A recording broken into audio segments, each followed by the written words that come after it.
Hey, what's up everyone? Hope you're having an amazing day and welcome to another video. So, on today's video, I'm going to show you exactly how we handle objections.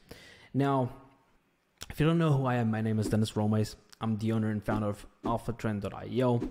We are a growth partner business, and what we do is we help agencies, coaches, consultants get more clients, get those clients amazing results, and of course, make a lot of money along the way.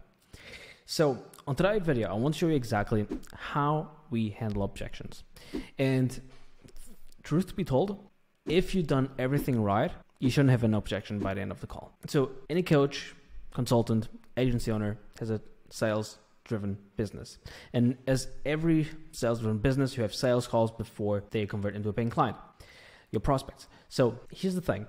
Before the end of the call, before the pitch, what happens is, on a very high level view, if we zoom out, a call, it's all about seeing if both of you, the prospect and you, or your program or your service are a good fit. And if they are, so that means that the current situation, point A, and their desired situation, point B, between those 2 points, there is a gap. And that gap can be solved or can be filled by your solution, right? Now, before you present them the solution, there's a thing called tie downs. And you want to always tie down prospects for time, money, and interest, right? And what is a tie down? Tie down is pretty much when you navigate someone leveraging questions or interesting questions. You ask them questions one after the other until they themselves actually admit and they tie themselves down to time. For example, asking, so Mr. Prospect, assuming that you find a perfect solution, like how soon are you looking to implement it? Oh, as soon as possible. So it's saying like if you find something that is like 100% what you're looking for, you would just pull the trigger right away. Yeah, awesome. So now you just have a tie down before even pitching anything, right? Financials, same thing. So if you were to find something that would work or help you bridge point A to point B, like how much money do you have put aside to invest in yourself today? Oh, I have around $5,000. Okay. So now you know, before even showing them anything, now you know that, okay, their financials, timely, they are very interested actually implementing this as soon as possible. And then, for example, how can you tie someone down for interest? Let's say you pitch them the product, service, the demo, whatever. You can ask them something, okay, Mr. Prospect, well, on a scale of 1 to 10, 1 being this is something that you might be interested in, and 10 being something that this is exactly what you were looking for, like how would you rate our solution for you? And they will tell you something around, oh, it's a 7 or it's a 10. They are saying it themselves. You're not really pushing them to say it. They are admitting it. This is a 7 out of 10 or this is a 10 out of 10. If they say that it's a 10 out of 10, they told you they have the money and they told you that they are looking to make a decision as soon as possible if they find the right solution. Well, in that case, you know if by the end of the call you are confronted with an objection, you know if it's a real objection or if it's a smokescreen. And what's a smokescreen? A smokescreen is an excuse for not making a decision. And they just throw you something like, I need to think about it. Can you send me an email with everything? I need to crunch some numbers. I need to talk with my partner. There are a lot of different smoke screens. Now, the only way for you to actually dissect or separate if it's through objection or smoke screen is if you tie them down properly during the call. Now, this video should not be around tie downs. If you want me, drop me a comment down below and I'll make a video completely separate to this one where I talk only about tie downs. But when it comes to objection handling, there are 3 main objections and there are 2 smoke screens. And I will show you the first smoke screen as I need to think about it. And there are 1,000 different ways of saying this. They might say, yeah, give me some time, send me an email, everything that resembles to them avoiding making a decision. There are a couple of ways on how you can overcome it. So if someone tells me I need to think about it, depending on their personality, I might say, oh yeah, I completely understand, John.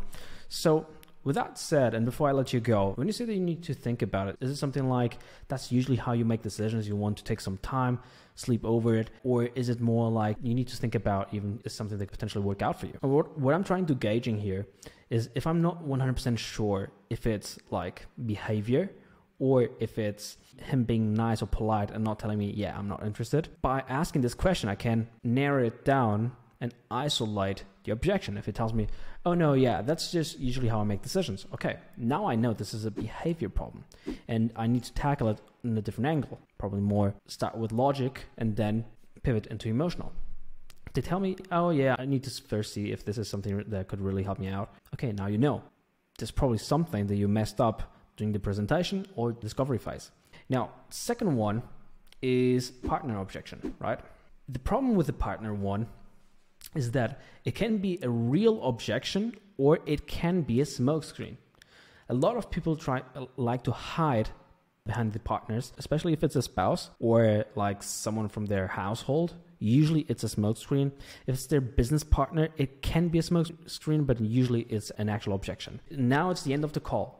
And only now you know that they have a business partner, you messed up badly. First thing they want to ask is something like, hey, John, appreciate you jumping on a call. By the way, is there anyone else joining us today? Do you have any partner that should join us today?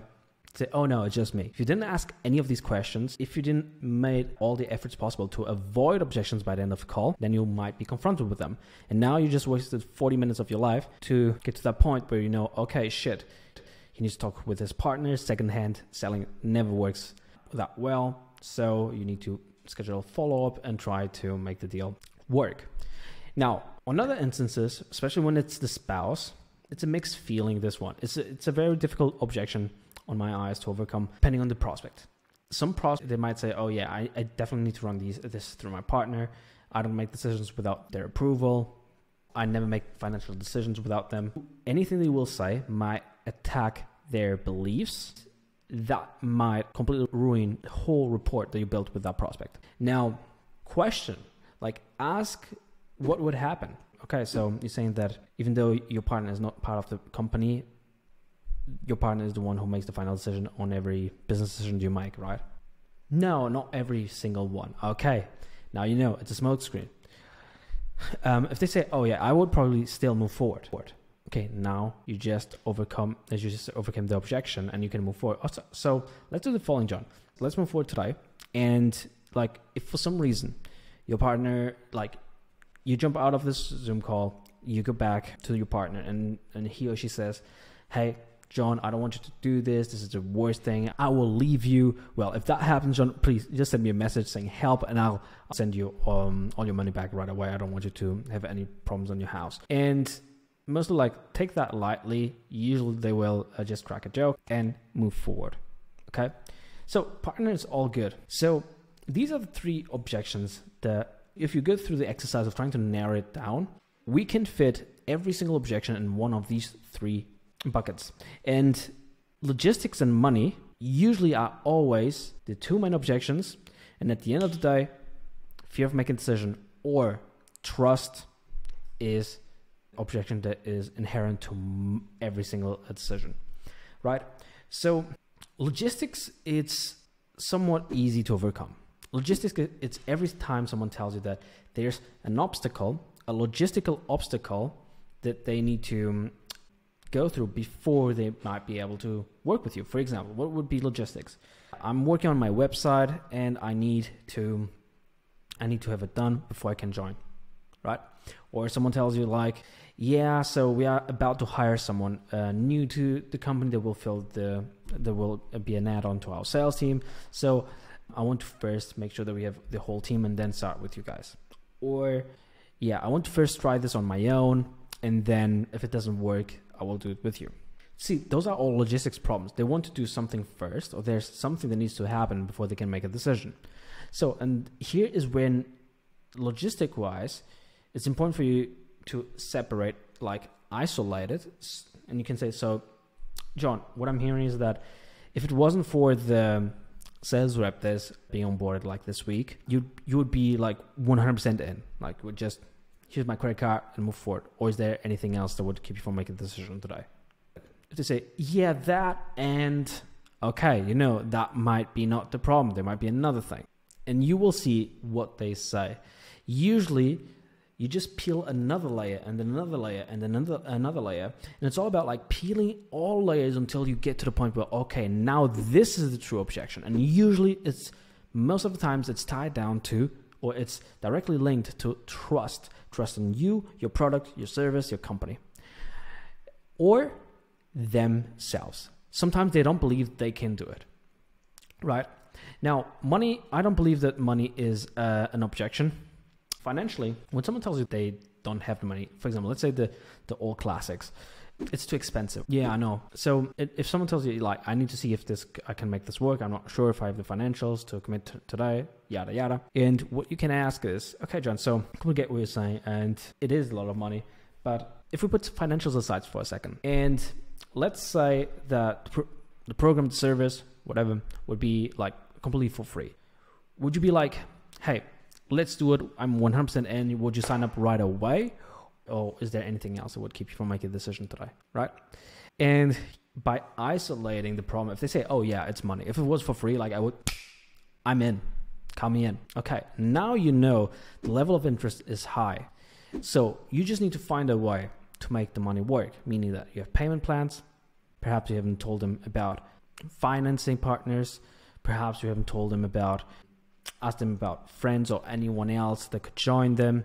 So financials, like if someone hops on a call and they are financially unqualified, you messed up on your calendar form, like the booking calendar link when you have your form. And if you're not like triaging them properly, and if you don't ask a financially qualifying question, someone tells you that they're not making enough money and you don't double check them on DMs or have a triage calling them, if they jump on a call on a high ticket, low ticket, whatever you are selling, and they have no financials, it means that they don't know enough about you to be on that call. They shouldn't be on that call. So that's not an objection. They are just unqualified. And if it's, oh, I'm not sure if I want to commit this amount of money, or I need to move some money around, you always can be flexible here. You can come up with payment plans. You can come up with, okay, let's put down, how much can you put down today to get started? They will give you a number, right? If you don't have the number, if they say, oh, I have no money to put down today, you messed up before the call. The problem was not the call. The problem is not you as a salesman or as a closer. The problem was the appointment setting phase. Now, you already have all the information. You know they have the money to commit. Now, you know that the problem is trust. They don't trust you. To say, oh, yeah, I would still need to think about it. I need to because it's a lot of money. Okay, what's the problem? It's not money. It's trust. And here's where everything relies on. I don't hear that many people talking about fear of making a decision. Like, if you think with me, when it comes to making an important decision, who wouldn't be afraid of making an important decision? Spend $500, 1,000, 5,000, 24,000, 50,000. You always have this fear of like, am I investing or am I wasting my money and time? Can I trust this person? Can I trust this company? I've been burned in the past, right? So you have all these thoughts crossing your mind. The moment you say yes, it's just a matter of taking the credit card or taking the payment method that you use, running the numbers, and you're done. But even when you know, I want this, sometimes the reason why people don't make a decision, I've read an article, I can see if I can find it and link it down below. But I've seen an article where they say that 40 to 55 or 60% of all qualified sales calls that are not closed, the reason is fear of making a decision. People just don't make a decision.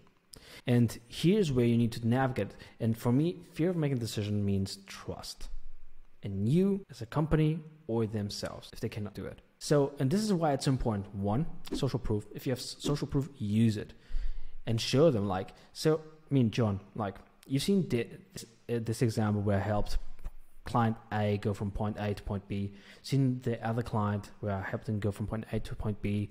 So with that said, like, if you follow the steps, the same steps that we've put down for them, do you feel that you would get different results? Like, navigate them through the journey so that they can trust themselves. We usually ask, so are you able to put 1 to 3 hours a day into your business consistently? Or do you feel that you're not able to do it? They say, oh yeah, I am. Okay. The reason I'm saying this is because, like, we need you to be able to commit that time, at least 1 to 3 hours, to make this work. If you can make this work, I know that we can help you out. So it's all about building trust and building by expanding on the reasoning and the logic, okay? Present them with facts.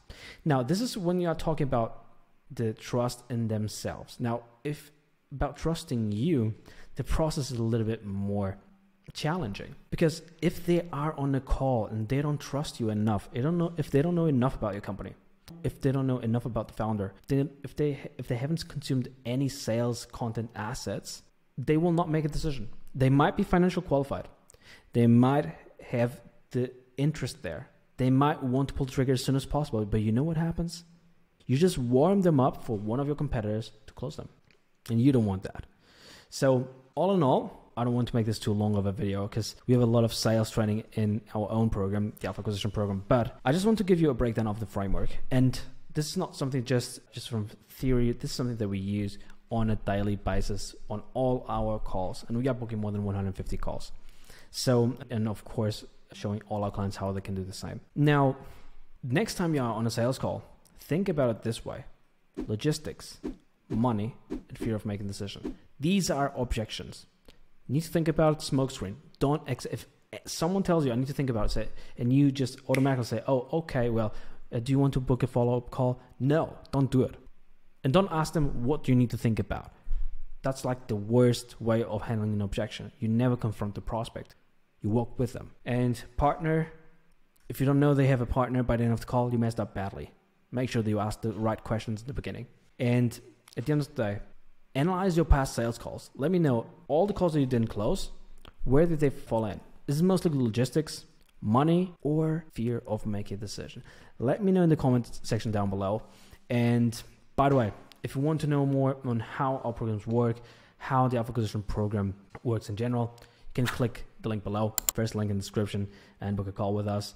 If not, well, keep being awesome, and I'll see you on the next one. Bye.